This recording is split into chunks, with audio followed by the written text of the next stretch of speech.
আপনার অন্য সব কথার কোনো মানে মুহূর্তে উত্তর দেব না।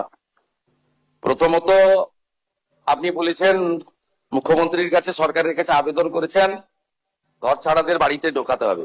আমার তো ঘর ছাড়া কেউ আছে বলে জানা নেই।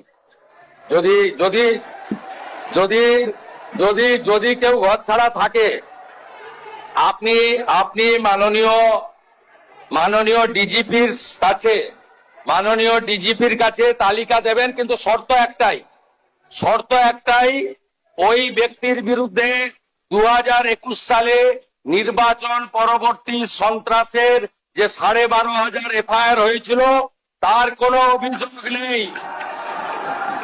একদম পরিষ্কার শর্ত, যার জন্য জাস্টিস মঞ্জুরা চেল্লুর নেতৃত্বে কলকাতা হাইকোর্ট যে কমিটি করে দিয়েছিল, সিট তৈরি হয়েছিল, ভবানী ভবনে টেম্পোরারি অফিস হয়েছিল, আপনি তালিকা দেবেন।